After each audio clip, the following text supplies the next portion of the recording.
Olá, amigos! Hoje o nosso tema é Morte e Renascimento. Nada como uma lagarta aqui para nos mostrar a sua metamorfose. Hoje teremos aqui vários lamas budistas falando sobre esse tema, cada um de sua perspectiva. Aqui temos a borboleta já transformada, depois da sua metamorfose, nos mostrando esse processo de transformação. Vamos lá? Each of us is going to die, from the smallest to the largest animal, from the poorest to the richest human being. In this program, we will examine the fact that all of us will eventually have to face the suffering of death. In this, we are all alike. And the truth is, we don't know when our death will occur. With this perspective, not knowing which of our actions will be the very last in this lifetime, the practice of motivation becomes especially important. Therefore, before you listen to the teachings on death and rebirth, generate in your mind an especially strong thought, a strong motivation, wishing to be able to use every moment of this life in order to make it purposeful and meaningful, in order to eventually be able to liberate all living beings from their suffering and bring them to the happiness of enlightenment.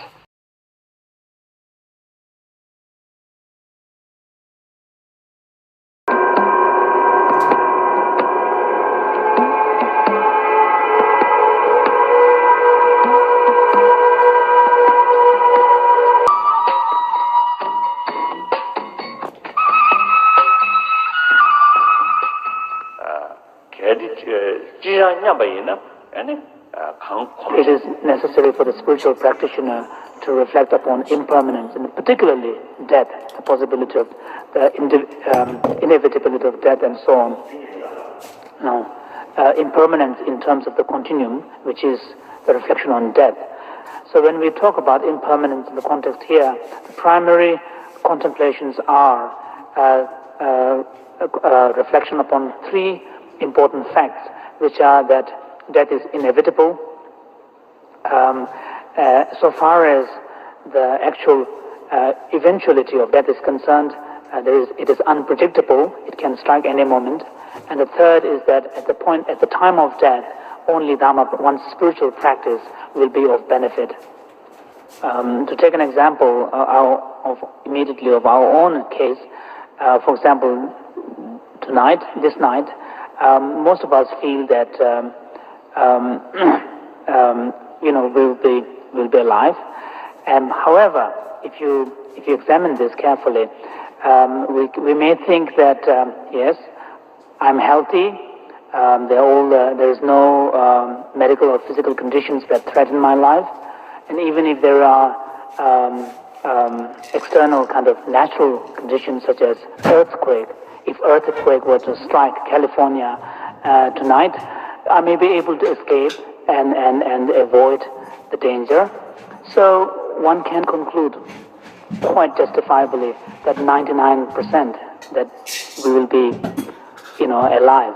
However, there is a 1%. We cannot say 100% with guarantee that we will be still alive. So when the phenomenon called death really strikes, at that instance, then no matter how much wealth you have, they are of no significance. Your families and relatives are of no significance. Even the very body that you have cherished and carried and always had with you will be no more. It will be of no use for you. For example, in my own case, while I'm alive, I have friends, I have people to turn to when in need. I can ask people to help me, people are willing to help me and so on. But when I die, at that point, no one can help me. It's me, I myself alone, who has to go on the path, who has to travel. Then the question arises, what then? What then after death? Here, of course, it brings up the issue of rebirth, the question of rebirth. From the Buddhist point of view, rebirth has to be understood in terms of the continuity of consciousness.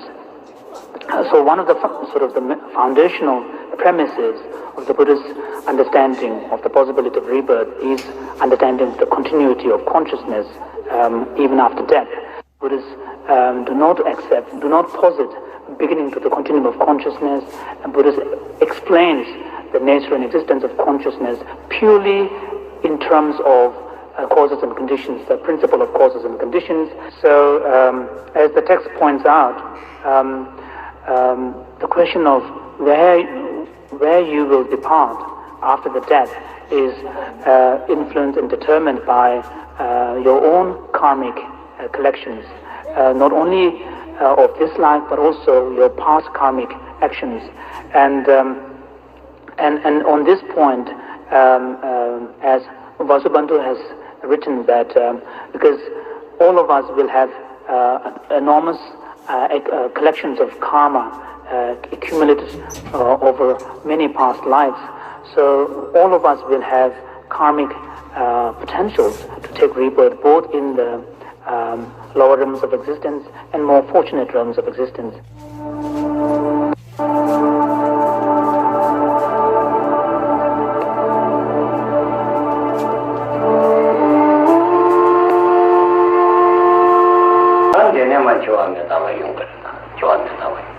In general, I know people in the West, they don't want to hear about impermanence and death. Why? They feel like they become unhappy, they become sad, therefore it's better not to hear about, better not to think. Yeah, I'll be dying sometime in the future, but that doesn't mean that I need to think about it now, otherwise I'll get so sad. So this is very wrong. This is very wrong because it's the opposite way around. We don't want to be saddened at the time of death, completely overwhelmed with fears. Not be able to do anything at the time is right now that we are alive, that we have to think about it. In this way, if we are able to think about it now correctly and to make the right preparation, it will be like the good child, like for a good child to go back home. Will experience a great deal of happiness at the time of dying. Even if you're able to recollect Dharma practice, if you don't recollect that and impermanence and that, you won't be practicing anyway. You will be only thinking, oh yeah, I must practice Dharma, but I can do it tomorrow. First I have to do something else, so I can do it the after tomorrow, or I can do it the next year, and so forth. So as Ramatsangkapa says, in this way, by thinking, I can do it later, the whole life goes by and you won't be able to achieve anything. So even if you're able to recollect Dharma practice, you won't be able to practice it. Therefore, if you don't recollect that and impermanence and that, you won't be able to abandon the fantasies related to this life. That means that whatever Dharma practicing you will do, it won't be pure Dharma, it won't become Dharma practice, and your mind will be trapped within the 8 worldly Dharmas. In brief, no matter what kind of external or internal methods, or wherever I go, whatever I do, that won't prevent me from dying. Therefore, definitely I'm going to die, that is certain. I'm not going to last in this place. So think about the causes. Think about the causes that bring one of the uncommon special causes that result in a precious human rebirth is the perfect practice of morality. So now, check in your mental continuum. As the Kadampa Lama says, if you want to know who you were before, look at the condition of your life now. If you want to know where you're going to be or what you're going to be in the future, look at the condition of your mind now. So this is very true. The uncommon condition of achieving a precious human rebirth is the practice of morality. If those uncommon causes, such as morality, is not being sown in the mental continuum, there is no way of achieving the result that one wishes for.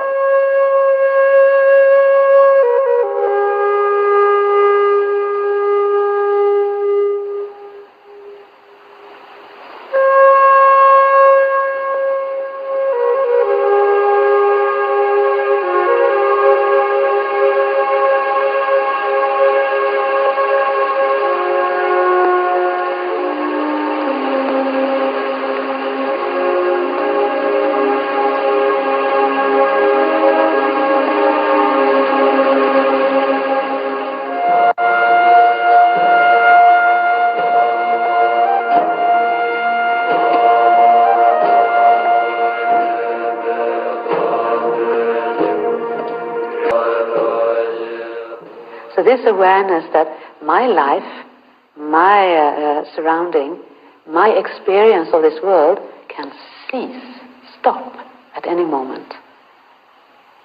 And I have to go alone, leave all this behind at any moment. That daily awareness, gives a certain sense of space. It doesn't, things don't feel so real, so permanent, so fixed, so dependable anymore. The only thing we take with us is our mind. Yeah? And so, do we want to keep our mind deluded, attached, fearful, and is that what we want to take with us? We have to question ourselves. Do I want to take with me anger, jealousy, resentment, pride, and attachment? The attachment that gives so much rise to fear and worry. And that's not the things we want to take with us at the time of death. We want to take with us, at the time of death, we all want to have a happy death, isn't it? We want to have a peaceful, happy death. So what state of mind is that? That's, detachment, compassion, kindness, wisdom. If you meditate every day on your own impermanent nature, and that my death can happen at any time, it automatically generates a state of detachment. Because, it's like when we travel, we go from hotel room to hotel rooms.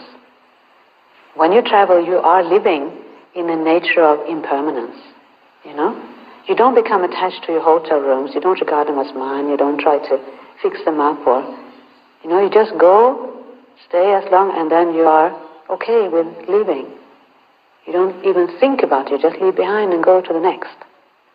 That state of mind we need to cultivate in our daily life. So, you see, death is definite. All of us are going to have to face death. There's no escape, isn't it? There's absolutely no escape, Nobody can avoid death. Nobody can run away from death. Nobody can escape death. Nobody can bribe death. Yeah? Our death is 100% definite. And we're going to go one by one. Few years, this room, empty, isn't it? What, 50 years, this room is definitely empty, I think. All of us have died and gone to some unknown destination. Mind going to some unknown destination. And the precious human life finished. No certainty to regain such a life situation and opportunity again. It took us many years to get to this point. And who knows whether even we will be born in a place where we can practice Dharma next life. Then you feel this urgent, not to postpone Dharma practice, but to start from now. Check, how can I integrate Dharma into my life now to make it meaningful from now on, because my death can happen at any time.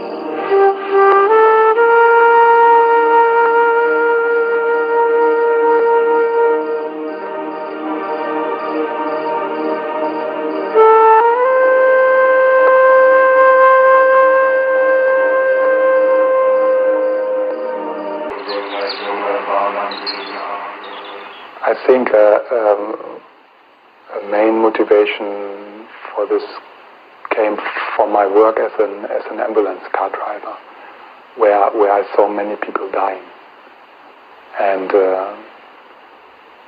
I realized that